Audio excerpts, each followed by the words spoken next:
Hello दोस्तों, रोज़ की तरह आनंद लेखनी ब्लॉग में सबका हार्दिक स्वागत है। सबके मंगल भविष्य की कामना के साथ भागवत कथा के क्रम में दोस्तों आज के मुनि वेद व्यास जी द्वारा भागवत कथा का वर्णन करते हुए आज का प्रसंग है कि अष्टांग योग विधि को कैसे उन्होंने चरितार्थ किया है और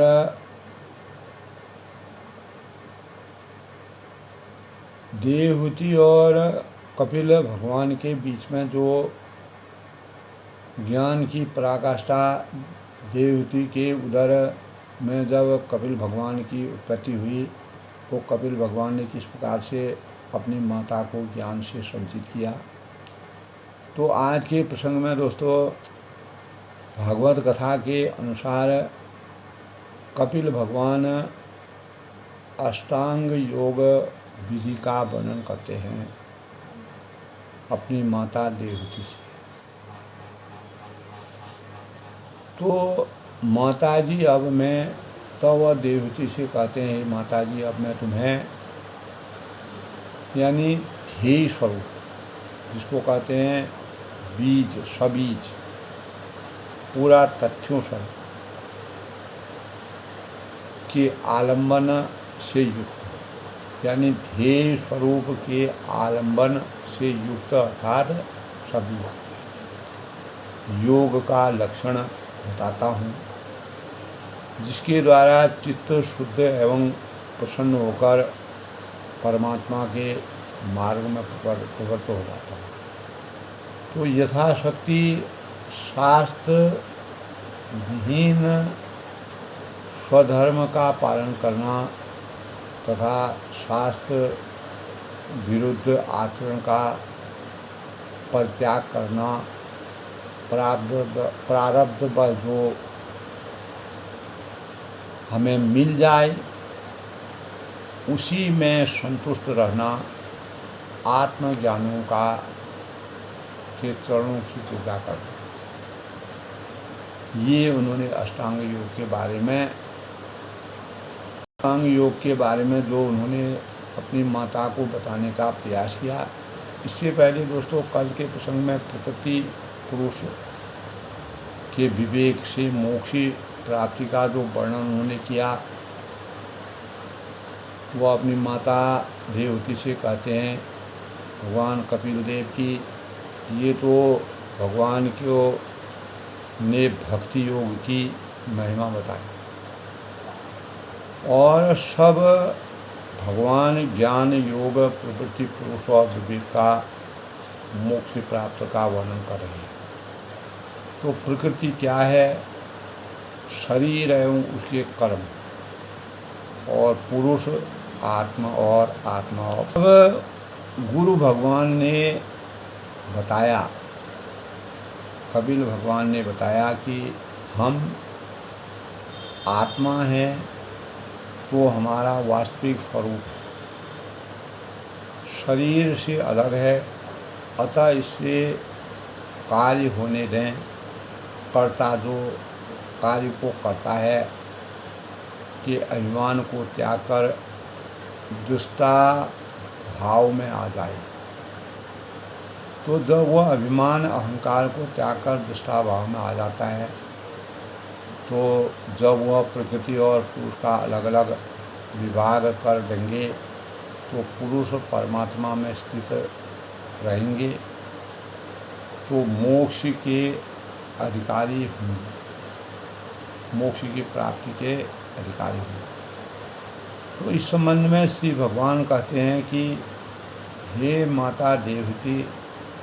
जिस तरह जल में प्रतिबिंबित सूर्य के साथ जल की शीतलता चंचलता और कोई संबंध नहीं है, सूर्य निर्लय न्यारा है, उसी तरह आत्मा का शरीर के सुख और दुख से कोई भी संबंध नहीं। शरीर सुख पाए दुख पाए उससे आत्मा का कोई लेना देना नहीं है। आत्मा आज यहाँ है कल वहाँ है, जहाँ उसको रास्ता मिलेगा वहाँ चला जाए। शरीर में कितने प्रकार की पीड़ाएं होती हैं, उसके लिए आत्मा जो है वह उसका साक्षी नहीं है। उसी तरह आत्मा का शरीर के सुख दुख से कोई भी संबंध नहीं। तो आत्मा निर्गुण निरुकार और अकर्ता है, लेकिन तो जब हम प्रकृति और पुरुष का अलग अलग विभाग कर देते हैं, अलग अलग खंडन कर देते हैं, अलग अलग भाग कर देते हैं, तो पुरुष परमात्मा में स्थित रहेंगे तो मोक्ष के अधिकारी हो जाते हैं। जब परमात्मा में विलीन हो जाते हैं, पूर्ण भक्ति में आसक्ति हो जाती है, तो वह मोक्ष की, धर्म अर्थ काम मोक्ष की प्राप्ति कर लेते हैं। तो श्री भगवान इस संबंध में कहते हैं, कपिल भगवान, कि माता जी जिस तरह जल में प्रतिबिंबित सूर्य के साथ जल की शीतलता और चंचलता का कोई भी संबंध नहीं है, सूर्य निर्लेप न्यारा है, उसी तरह आत्मा का शरीर के सुख दुख से कोई संबंध नहीं। आत्मा निर्गुण निरुकार अकर्ता है, लेकिन वह शरीर प्रकृति के गुणों से अपना संबंध स्थापित कर लेता है। तब अहंकार से मोहित होकर वह कहता है कि मैं करता हूँ। यानी यह अभिमान के कारण वह देह के पाप पुण्य कर्मों के दोष को अपनी स्वाधीनता खो देता है और नीच योनियों में, निम्न योनियों में उत्पन्न होकर के, पैदा होकर के, जन्म लेकर के संसार के चक्रव्यूह में, संसार के भ्रमजाल में, सांसारिक बंधन में घूमता फिरता रहता है। तो देवहूति ने तब भगवान कपिल से प्रश्न किया कि प्रकृति और पुरुष तो एक दूसरे पर आश्रित हैं, अर्थात प्रकृति के बिना पुरुष का स्वरूप नहीं है और पुरुष के बिना प्रकृति का स्वरूप नहीं है। तो स्थान जो है वह माता जिस प्रकार और दूसरे का, दोनों एक दूसरे के को छोड़ नहीं सकते हैं,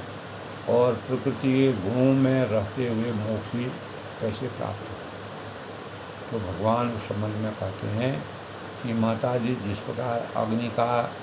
अग्नि की उत्पत्ति स्थान अपने से ही उत्पन्न अग्नि से जलकर भस्म हो जाती है, उसी प्रकार निष्काम भाव से, बिना किसी स्वार्थ भाव से किए गए सर्वधर्म पालन द्वारा अंतःकरण शुद्ध होने से, लंबे समय तक भगवत कथा श्रवण करने से, नाम जाप करने से, भगवान का ध्यान करने से, तत्व ज्ञान का प्रबल वैराग्य से, व्रत नियम से, चित्त की एकाग्रता से और उसकी प्रकृति अविद्या दिन रात क्षीण होती हुई धीरे धीरे लीन हो जाती है, अर्थात फिर वह अपने स्वरूप में स्थित बंधन मुक्त हुए पुरुष का कुछ भी नहीं बिगाड़ सकती, क्योंकि उसको पूरी सामर्थ्य प्राप्त हो जाती है, वास्तविकता का ज्ञान हो जाता है। तो उसका जो चित्त है वह खाली हो जाता है और मन शुद्ध हो जाता है, मन तृप्त हो जाता है,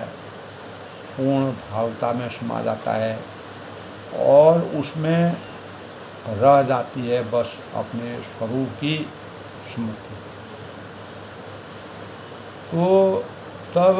कपिल भगवान कहते हैं कि सच्चिदानंद स्वरूप जो भगवान के हैं वह आत्मा हूँ और इस प्रकृति शरीर से मेरा कोई भी सरोकार नहीं है, कोई भी संबंध नहीं है, तो प्रकृति शरीर से मेरा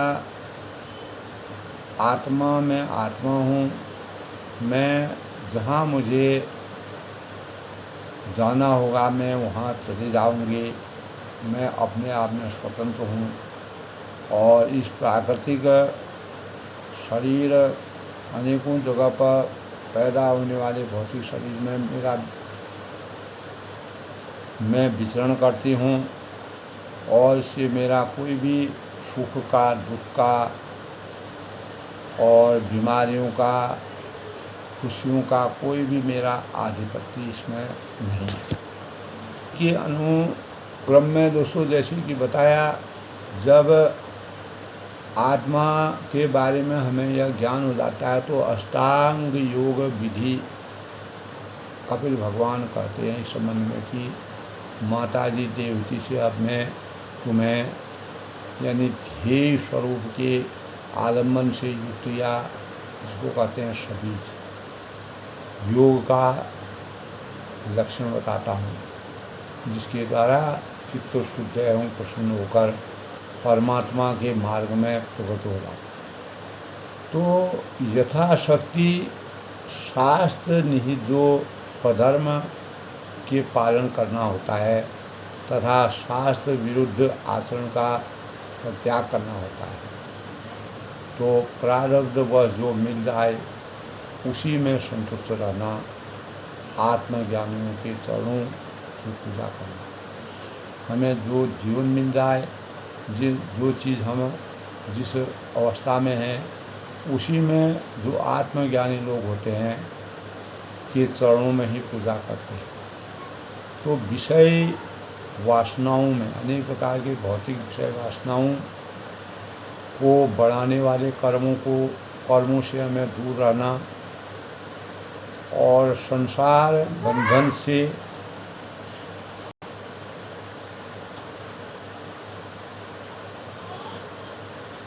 तो विषय वासनाओं को बढ़ाने वाले कर्मों से दूर रहना, संसार बंधन से छुड़ाने वाले धर्मों से प्रेम करना, पवित्र और परिमित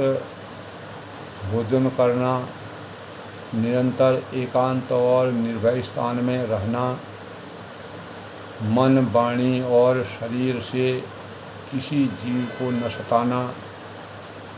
सत्य बोलना, चोरी न करना, किसी का हक न चुराना, आवश्यकता से अधिक वस्तुओं का संग्रह न करना, ब्रह्मचर्य का पालन करना, तपस्या करना, धर्म का पालन करने के लिए कष्ट सहना, बाहर भीतर से पवित्र रहना, शास्त्रों का अध्ययन करना, भगवान की पूजा करना, प्राणी का संयम करना यानी प्राणी का रक्षा करना और वाणी में संयम रखना, उत्तम आसनों का अभ्यास करना जिसमें स्थिरता पूर्वक हम बैठ सकते हैं, धीरे धीरे प्राणायाम के द्वारा श्वास को जीत सकते हैं, इंद्रियों को मन के द्वारा विषयों से हटाकर अपने हृदय में ले जा सकते हैं। तो मूल आधार जो आदि किसी के केंद्र में मन के सहित प्राणों को स्थिर करना, तो निरंतर लगातार भगवान की लीलाओं का चिंतन करना, मनन करना, ध्यान करना, नाम जप करना और चित्त को समाहित करना। तो इनसे तथा व्रत दानादि दूसरे साधनों से भी सावधानी के साथ प्राणों को जीतकर बुद्धि के द्वारा अपने कुमार्ग गामी चित्त को धीरे धीरे एकाग्र करना ही करने की अभिरुचि, इसी के साथ परमात्मा में ध्यान लगाना। जिस प्रकार वायु और अग्नि को से तपाया हुआ सोना, तो अष्टांग योग के संबंध में उन्होंने कहा कि जिस प्रकार वायु और अग्नि से तपाया हुआ जो सोना होता है, सोना पवित्र धातु मानी जाती है, अपने मल को त्याग देता है, अपने अंदर जो गंदगी होती है उसको हमेशा के लिए छोड़ देता है। उसी प्रकार जो योगी प्राणवायु को जीत लेते हैं, जो सज्जन जो योगी हैं, जो तपस्या में लीन रहते हैं, जो साधक हैं, वे जो है प्राणवायु को जीत लेते हैं, तो उसका मन बहुत जल्दी शुद्ध होगा। अतः योगी प्राणायाम के से बात पित्त बीज जनित, पित्त आदि जनित दोषों को धारण से तापों को, दैहिक भौतिक जो अनेक पाप हैं, ताप हैं, को प्रत्याहार के विषयों से संबंध को और ध्यान से भगवद विमुख करने वाले राग द्वेष आदि दुर्गुणों को दूर कर देते हैं। तो जब दोस्तों योग का अभ्यास करते करते चित्त निर्भय और एकाग्र हो जाए, तब नासिका के अग्रभाग में दृष्टि जमाकर इस प्रकार भगवान की मूर्ति का ध्यान करें। तो सबसे पहले भगवान के दोनों चरणों का ध्यान करें। अष्टांग योग की विधि के संबंध में वो कहते हैं कि सबसे पहले भगवान के दोनों चरणों का ध्यान करें और फिर क्रमशः एक के बाद एक, यानी जो जानू और उरुओं का नित स्तंभित का ध्यान करें, नाभि का ध्यान करें, दोनों स्तनों का ध्यान करें, बक्षस्थल का, कंठ का ध्यान करें, विशाल बाहुओं का ध्यान करें, यानी हाथों का, और जिनमें शंख चक्र गदा और पद्म, शंख चक्र गदा पद्म विराजमान है, उसका ध्यान करें। तो इससे आगे जो है कंठ की, यानी कौस्तुभ मणि का, फिर भगवान के मुख कमल का, उनकी प्रसन्न चितवन का, प्रसन्न मुद्रा का और उनके हास्य युक्त मुख का ध्यान करें। तो इस प्रकार सब अंगों का जब हम ध्यान कर उसी छटा को निहारते रहें, उसको देखते रहें, उसी स्वरूप का अंतर मन से चिंतन करें, बाह्य मन से चिंतन करें, तो ऐसी अवस्था में, इस प्रकार की परिस्थिति या अवस्था में जीव को जो है परम आनंद मिलता है। यही परम आनंद का सबसे बड़ा रास्ता है। सब कुछ त्याग कर परमात्मा के विभिन्न प्रकार के रहस्यों का ध्यान करना। यदि वह भगवान की दिव्य विभूतियों का अनुभव करता है, तो संसार में, इस भौतिक जगत में, इस सांसारिक जीवन में, इस संसार महानाट्यशाला में और इस सृष्टि में संसार के सुख और दुखों से उसका संबंध ही नहीं रहता है। न सुख में खुशी है, न दुख में दुख है, अर्थात संभाव है। और हर परिस्थिति में अपने आप को अपने जीवन को समर्थवान बनाने में उजागर सक्षम रहता है और वह संसार में जीव मुक्त होकर विचरता है, इधर उधर घूमता है। जीव ईश्वर अंश जीव अविनाशी, तो यह संसार को स्वप्न के समान देखता है और भगवान यानी स्वप्न आज दिखाई देता है, उसका क्या परिणाम होता है जब हम भगवान की भक्ति में लीन हो जाते हैं। तो हमने अपने सभी अंगों का चिंतन जो है भगवान के स्वरूप में लगा दिया है, भगवान के सब अंगों को अपना चिंतन लगा दिया, अपना मन लगा दिया है। तो भगवान की कृपा से इस यानी दुर्गति कम प्रकृति को जीत कर उसमें विजय प्राप्त करके अपने